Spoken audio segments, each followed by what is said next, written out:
ભગવાન શિવના ગુણગાન સાંભળો. તમારા ઘરની અંદર શિવ પુરાણનો ગ્રંથ વસાવીને ઘરમાં નિયમ બનાવી લ્યો કે રોજ પુરાણની કથા રોજ સાંભળો. શિવ પુરાણ એ ભગવાન શિવના મહિમાથી ભરેલો ભરપૂર ગ્રંથ છે. ભગવાન વેદ વ્યાસની કલમ એમાં ભગવાન શિવની સ્તુતિ રૂપે ચાલેલી છે, લખાયેલી છે. એ ગ્રંથ કોઈ સામાન્ય પુસ્તક નથી, પણ ભગવાન શિવના મહિમાથી ભરેલો છે. એમાંનો એક અધ્યાય પણ તમે શ્રવણ કરશો, પઠન કરશો, અધ્યયન કરશો તો ભગવાન શિવ એનું અનંત ફળ આપશે.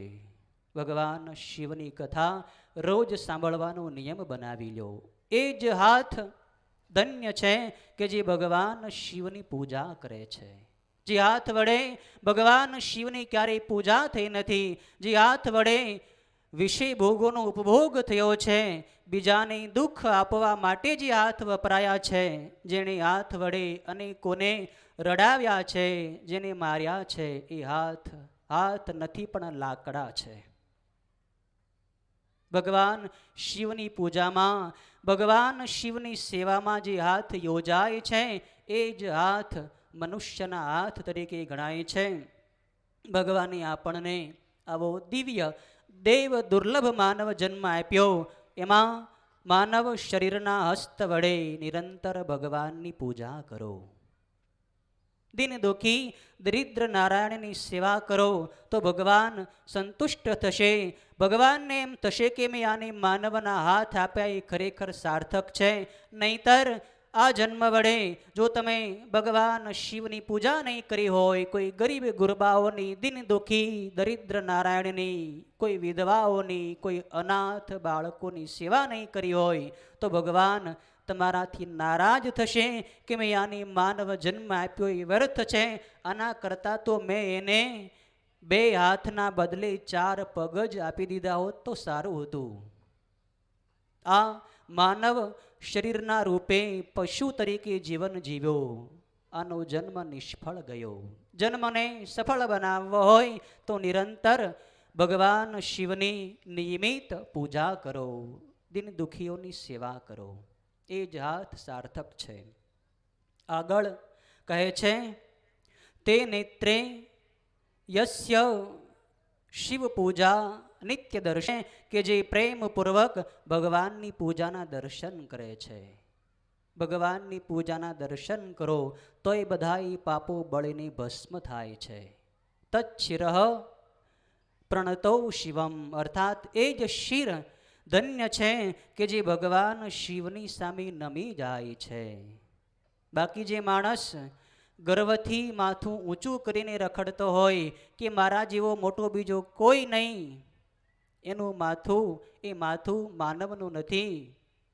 જે માનવ પોતાના નેત્રથી ભગવાનની પૂજાના દર્શન કરે, ભગવાનની પ્રતિમાઓના દર્શન કરે, અન્ય છે. બાકી એ નેત્ર નથી કે જે નેત્ર આ સંસારના ચિત્ર વિચિત્ર ભોગ વિલાસમય દ્રશ્યોને જોતા હોય. નેત્રને સંયમમાં રાખશો, ભગવાનના દર્શનમાં એનો સદુપયોગ કરશો તો જ તમે એ નેત્રને સાર્થક કરી શકશો. તમારું મન તમારી આંખની ઉપર બેઠું હોય છે. તમારી આંખ જ્યાં જશે ત્યાં તમારું મન જશે. મનને તમારે શાંત કરવું હોય, મનને શુદ્ધ કરવું હોય, પવિત્ર કરવું હોય તો એના પહેલાં તમારી આંખને શુદ્ધ કરો. આંખથી ક્યારેય વિકાર વાસનામય દ્રશ્યને જોશો નહીં. આ જગતમાં કોઈ વસ્તુ સુંદર નથી. જગતની સુંદરતા નાશવંત છે. જગત તો ક્ષણે ક્ષણે મૃત્યુના મુખમાં જઈ રહ્યું છે. એમાં સારું શું છે? જગતના બગીચાની અંદર એક ગુલાબનું પુષ્પ ખીલ્યું હોય, તમારી દ્રષ્ટિ પુષ્પની ઉપર પડે તમને એની અંદર મોહ થાય, પણ એ ગુલાબનું પુષ્પ તમને કહે છે કે હે માનવ, મારી સુંદરતાની ઉપર તું શા માટે મોહિત થા છો? મારી સુંદરતા એ તો નાશવંત છે, પણ મને જેણે સુંદરતા આપી છે એ નિત્ય સૌંદર્યવાન મહાદેવના તું દર્શન કર. એ મહાદેવનું સૌંદર્ય નિત્ય અને શાશ્વત છે. નેત્રથી ભગવાનની સુંદર પ્રતિમાઓની તમે જુઓ, બાકી જગતમાં કોઈ પુરુષ સુંદર નથી, કોઈ સ્ત્રી સુંદર નથી, સુંદર એક પરમાત્મા છે. જગતના સૌંદર્યની ઉપર તમે દ્રષ્ટિ કરશો તો તમારું મન અશાંત થશે, પાપ વધશે, મન વિચલિત થશે. દ્રષ્ટિને સંયમમાં રાખો. શિવરાત્રિના પર્વે દ્રષ્ટિની ખૂબ સંયમમાં રાખજો. જ્યાં દ્રષ્ટિ પડે ત્યાં ભગવાન શિવ અને શક્તિના દર્શન કરો. શિવ અને શક્તિ વિના બીજું જગતમાં છે શું? શિવાદન્યન કિંચન.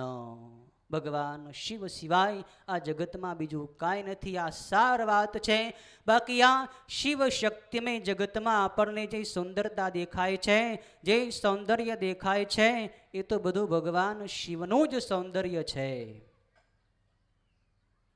તૌ પાદો યસ્ય શિવ ક્ષેત્રમ પર્યટત સદા. આગળ સૂતજી મહારાજ કહે છે કે એ જ ચરણ, એ જ પગ ધન્ય છે કે જે નિરંતર ભગવાન શિવના ક્ષેત્રમાં પરિભ્રમણ કરતા હોય.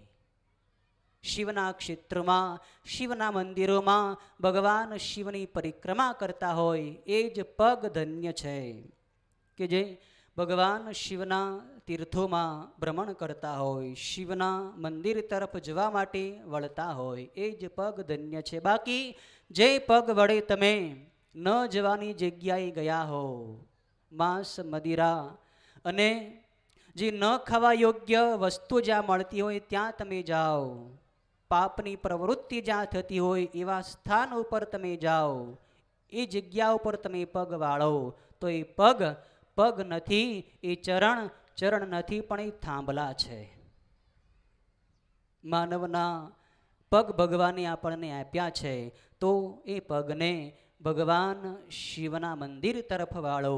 કોઈ સંતના દર્શને જવા માટે આશ્રમ તરફ તમે વાળો. કોઈ દુઃખી દરિદ્ર માનવ પીડાતો હોય તો એની સેવા કરવા માટે તમે એ પગ વડે દોડી જાઓ. વિલંબ ન કરો.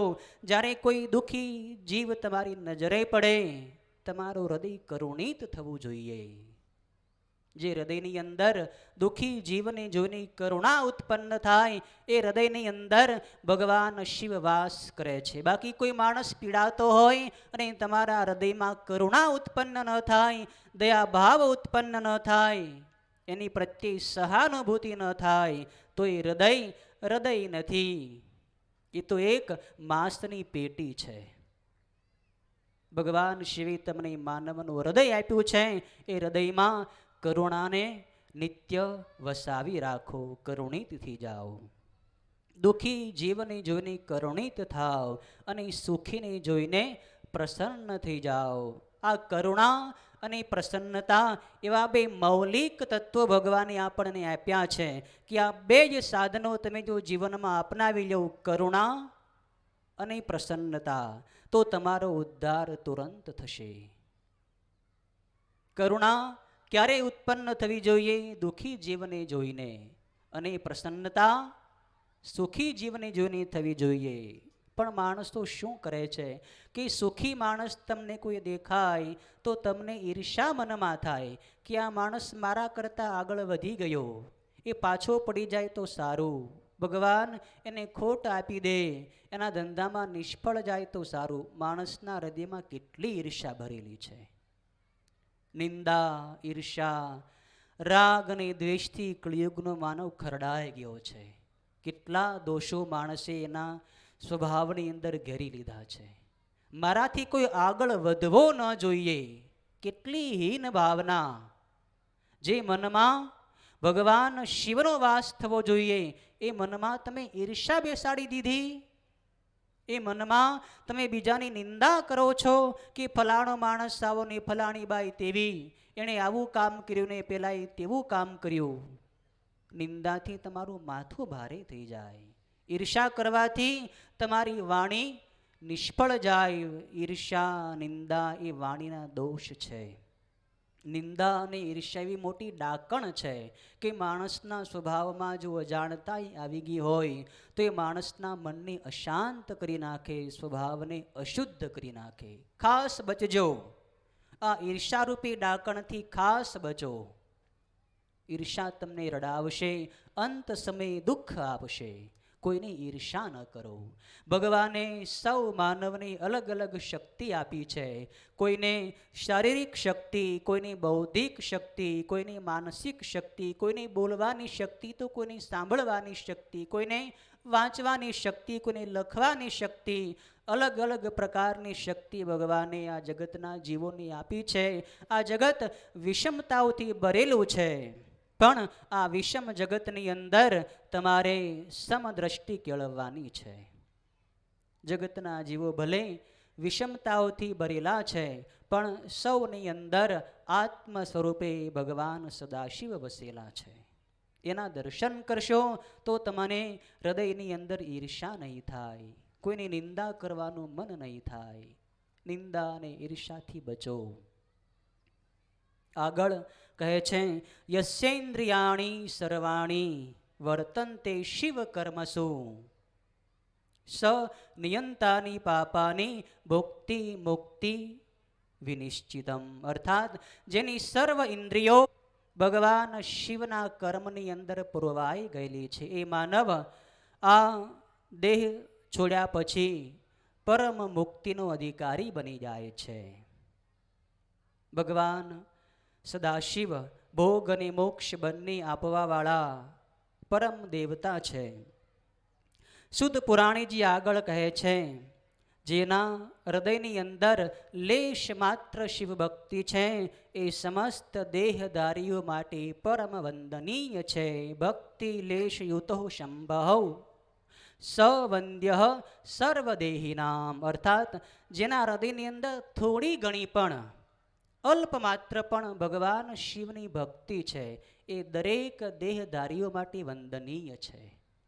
કેટલો મહિમા ભગવાને શિવ ભક્તિનો બતાવ્યો. શિવ ભક્તિ સામાન્ય માણસને મળી શકતી નથી, પ્રીતિ થઈ શકતી નથી. ભગવાનની વિશેષ કૃપા હોય, અનંત જન્મોના પુણ્યોનો ઉદય થયો હોય, એને જ શિવની ભક્તિમાં પ્રીતિ થાય છે.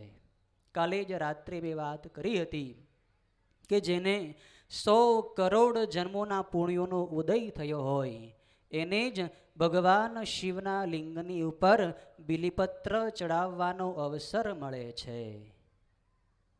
ભગવાન શિવની પૂજામાં બિલીપત્રનું મહાત્મ્ય ખૂબ ગણેલું છે.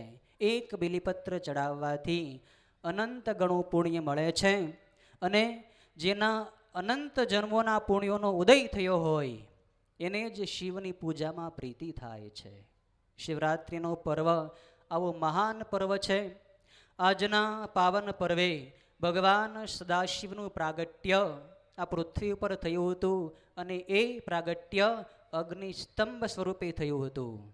શિવપુરાણની અંદર આ કથા સર્વ જગત વિખ્યાત છે કે એકવાર બ્રહ્મા અને વિષ્ણુ પરસ્પર વાદ વિવાદે ચડી ગયા. બ્રહ્માજી વિષ્ણુ ભગવાનની પાસે આવીને કહેવા લાગ્યા કે તું કેમ સૂતો છે? હું તારો સ્વામી તારી પાસે આવ્યો છું અને હજી તું આરામ કરે છું, તો મને વંદન કરતો નથી. ઉઠ, ઊભો થા.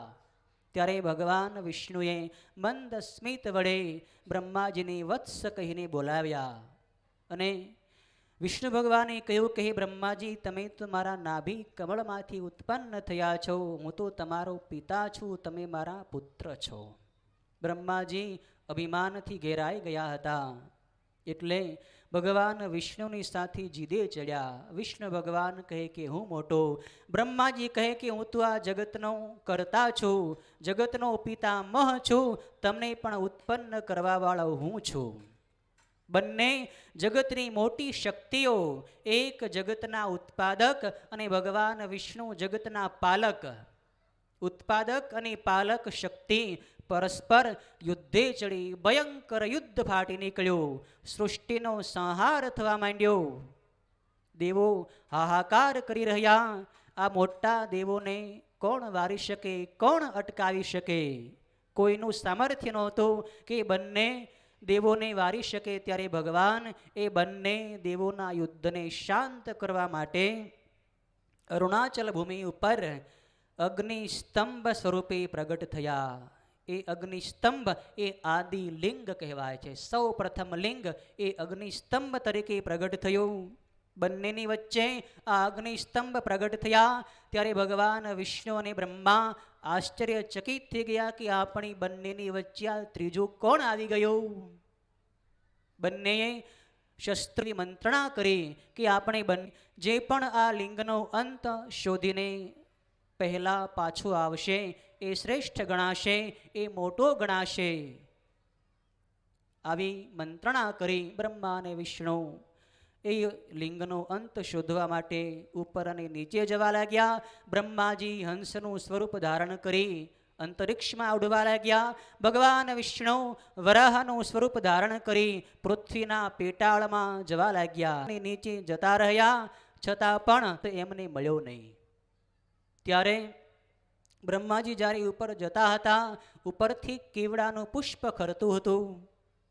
કેવડાના પુષ્પને બ્રહ્માજીએ પોતાના હસ્ત કમળની અંદર ઝીલી લીધું. બ્રહ્માજીએ કેવડાના પુષ્પને પૂછ્યું કે તું ક્યાંથી આવે છો, તું ક્યાંથી પડે છો? ત્યારે કેવડાના પુષ્પે બ્રહ્માજીને કહ્યું કે હે બ્રહ્મદેવ, આ પૃથ્વી ઉપર વિષ્ણુ અને બ્રહ્માએ આ શિવલિંગનો અંત શોધવાનો પ્રયત્ન કર્યો ત્યારે ભગવાન શિવને હસવું આવ્યું. અને ભગવાન શિવને હસવું આવ્યું એટલે એમનું મસ્તક સહેજ હલ્યું. અને મસ્તક હલ્યું એટલે ભગવાન શિવના મસ્તકની ઉપર હું હતું એ ત્યારથી હું નીચે પડું છું ને હજારો વર્ષથી તો હું નીચે પડું છું, છતાં આનો અંત આવતો નથી. માટે બ્રહ્મા, તમે આ લિંગનો, આ અગ્નિ સ્તંભનો અંત શોધવાનો પ્રયત્ન છોડી દો. તમારી સમગ્ર આયુષ્ય પૂરી થઈ જશે, છતાં આ લિંગનો અંત સંભવ નથી. તમે પાછા વળો. ત્યારે બ્રહ્માજીએ કપટ ભાવથી કેવડાના પુષ્પને મનાવ્યું કે હે મિત્ર, આપદ ભાવે મિત્રની સહાય કરવી એ મિત્રનો ધર્મ છે. તું મારો મિત્ર છો, તારે મારું એક કામ કરવાનું છે. પૃથ્વી ઉપર જઈને ભગવાન વિષ્ણુની સામે તારે મારા માટે આ વાત કહેવાની છે કે આ બ્રહ્માજી આ લિંગનો અંત શોધીને આવ્યા છે અને તેનો હું સાક્ષી છું. કેવડાના પુષ્પે બ્રહ્માજીની વાતને સ્વીકારી લીધી. બ્રહ્માને કેવડાનું પુષ્પ પૃથ્વી ઉપર પરત આવ્યા. ભગવાન વિષ્ણુ પર પૃથ્વીના પેટાળમાં જઈને લિંગનો અંત ન મળવાથી પાછા આવી ગયા હતા. ત્યારે ખોટી વાત કરી કે આ લિંગનો અંત અને તેનો સાક્ષી કેવડાનું પુષ્પ છે. કેવડાના પુષ્પે પણ એમાં સંમતિ આપી અને આવું દુષ્કર્મ, આવું અસત કર્મ ભગવાન શિવથી સહન ન થયું. બ્રહ્માજી એટલે સૃષ્ટિના ઉત્પાદક દેવતા, સૃષ્ટિને ઉત્પન્ન કરવાવાળા બ્રહ્માજી. અને બ્રહ્માજી જો અસત બોલે, જૂઠ બોલે, ખોટું બોલે તો બ્રહ્માજીથી ઉત્પન્ન થયેલી સૃષ્ટિ ખોટત વ્યાપી જશે, સૃષ્ટિનો વિનાશ થશે. ભગવાન એને રોકવા માટે અને બ્રહ્માજીની શિક્ષા કરવા માટે ભગવાને લિંગમાંથી કાલ ભૈરવને ઉત્પન્ન કર્યા છે. કાલ ભૈરવને પ્રગટ કરી ભગવાને કાલ ભૈરવને આજ્ઞા આપી કે હે ભૈરવ, જે બ્રહ્માજીએ જે મસ્તકથી અસત વાણી ઉચ્ચારી છે, ખોટું બોલ્યા છે, એ મસ્તકની તો યોગ્ય પૂજા કર. અર્થાત મર્મવાણીથી ભગવાને કહ્યું કે એની તું શિક્ષા કર. ત્યારે કાલ ભૈરવે પોતાના હાથના આંગળીની નખ વડે બ્રહ્માજીના પાંચમા મુખને, કે જે મુખ વડે બ્રહ્માજી ખોટું બોલ્યા હતા, એ નખને, એ મસ્તકને નખની અણીથી કાપી નાખ્યું. બ્રહ્માજી ધ્રુજવા લાગ્યા. ભગવાન વિષ્ણુ પણ ભગવાનની સામે હાથ જોડીને ઊભા રહી ગયા. પ્રભુ ક્ષમા કરો, ક્ષમા કરો, અમે તો આપના નાના બાળકો છીએ, અમને શું ખબર આપ કોણ છો? આપ તો દેવોના દેવ, જગતના આદિ કરતા ભરતાની સંહરતા છો. અમારી પાસે જે શક્તિ છે એ પણ આપની શક્તિ છે. હે પ્રભુ, આપ જ સર્વદેવમય છો. બ્રહ્મા પણ આપ છો, વિષ્ણુ પણ આપ છો, રુદ્ર પણ આપ છો, સૂર્ય ચંદ્ર નક્ષત્રો ગ્રહો સમસ્ત પૃથ્વી ચરાચર જગત આપનું સ્વરૂપ છે. પ્રભુ અમને ક્ષમા કરો. ભગવાનની પાસે બ્રહ્માજીએ ક્ષમા માગી, વિષ્ણુ ભગવાનને પ્રાર્થના કરી. ત્યારે ભગવાન પ્રસન્ન થયા અને બ્રહ્માજીને પૂજામાંથી દૂર કર્યા. ભગવાન બ્રહ્માજીને કહેવા લાગ્યા કે હે બ્રહ્મા, તમારી પૂજા હવે ક્યાંય નહીં થાય, એકમાત્ર પુષ્કર તીર્થમાં જ આપનું મંદિર રહેશે, બાકી ક્યાંય આપની પૂજા નહીં થાય. ભગવાન વિષ્ણુને પૂજા માટે યોગ્ય બનાવ્યા અને કેવડાના પુષ્પને પોતાની પૂજામાંથી બહિષ્કૃત કર્યું. આવી કથા આપણે શિવપુરાણમાં વાંચીએ છીએ, સાંભળીએ છીએ. મહાશિવરાત્રિ વ્રત એટલે જ આ શિવલિંગનો ઉદ્ભવ કાળ, મહાનિશિથ કાળ. આજના પવિત્ર દિવસે જ ભગવાન શિવલિંગ રૂપે પ્રગટ થયા હતા અને એ પણ રાત્રિના મધ્ય ભાગમાં, બીજા પ્રહરના અંત ભાગ અને ત્રીજા પ્રહરનો આદિ ભાગ, એ બંને પ્રહરની વચ્ચેની એક ઘડી એટલે એની મહાનિશિથ કાળ કહેવાય છે. એ એક ઘડી અત્યંત ઉત્તમ છે, અત્યંત પવિત્ર છે અને શિવની ઉપાસના પૂજા કરવા માટે એ સુવર્ણ કાળ છે. એક ઘડી તમે શાંત થઈ, હૃદયથી ગદગદ થઈ ભગવાનની પૂજા કરો, ઓમ નમઃ શિવાયનો જપ કરો, ભગવાનની પ્રાર્થના કરો, તો એનું ફળ અખૂટ મળે છે. મહાનિશિત કાળમાં આપણે આજે રાત્રે ખૂબ ભાવથી પૂજા કરવાની છે. બાકી આ શિવરાત્રિ વ્રત એવું છે કે કોઈ અજાણતા પણ શિવની પૂજા કરે, ભૂલથી પૂજા કરે, પૂજા એનાથી થઈ ગઈ હોય તો પણ એને ભગવાન શિવે પોતાના ધામમાં વાસ આપ્યો છે, પોતાનો ગણ બનાવ્યો છે. શિવપુરાણમાં જ કથા આવે છે પારધીની, કે જેણે પોતાના ઉદરની પૂર્તિ માટે, રણિયાઓને મારવા માટે રાત્રિના સમયે બીલી વૃક્ષની ઉપર ચડીને તીર તાકીને જ્યારે હરણાનો સંહાર કરવા માટે એ ઉદ્યત થયો, તૈયાર થયો, ત્યારે એનાથી આપોઆપ એના બાથાની અંદર જે પાણી ભરેલું હતું એ પાણી બીલી વૃક્ષની નીચે જે શિવલિંગ હતું એ શિવલિંગની ઉપર જળથી આપોઆપ અભિષેક થયો. હાથ હલવાથી બીલી વૃક્ષના પાંદડા ત્યાંથી પડીને ભગવાન શિવના લિંગ ઉપર ચડી ગયા. આ પારધીથી અજાણતા શિવની પૂજા થઈ ગઈ. ક્રમે ક્રમે 4 પ્રહરે 4 વખતે પારધીએ હરણાઓને મારવા માટે અજાણતા જ ભગવાન શિવની પૂજા કરી. એનાથી ભગવાન શિવ સંતુષ્ટ થયા. છેલ્લા પ્રહરે ભગવાને પ્રગટ થઈ એ પારધીને પરમ સાયુજ્ય મુક્તિ આપી. એ હરણાઓને પણ ભગવાન સદાશિવે હરણની યોનિમાંથી મુક્ત કરી સ્વર્ગલોકમાં વાસ આપ્યો. અજાણ કર્યોનું જીવન પાપથી ખરડાઈ ગયું. ભયંકર ડાકુ બન્યો. અનેકો લોકોને મારતો, હિંસા કરતો, ચોરી કરતો, લૂંટફાટ કરતો, વ્યભિચાર કરતો, માંસ મદિરાનું સેવન કરતો. આવો ઘોર પાપી દુસ્સહ એકવાર ભૂખથી વ્યાકુળ થઈને એક શિવાલયમાં ગયો. શિવાલયમાં એ રાત્રિના સમયે ગયેલો અને ત્યારે બરાબર મહાશિવરાત્રિનો પર્વ હતો. આખા દિવસ દરમિયાન એને ખાવા માટે અન્ન મળ્યું નહીં. અજાણતા એનાથી ઉપવાસ થઈ ગયો. આ દુસ્સહ શિવાલયમાં ગયો એટલે ત્યાં ભગવાન શિવના ભક્તો મહાશિવરાત્રિના પર્વ નિમિત્તે ભગવાન શિવની પૂજા કરતા હતા, શિવની ધૂન બોલતા હતા, ભગવાન શિવની કથા કરતા હતા, સંકીર્તન કરતા હતા. આ ધૂન સંકીર્તન આ દુસ્સહે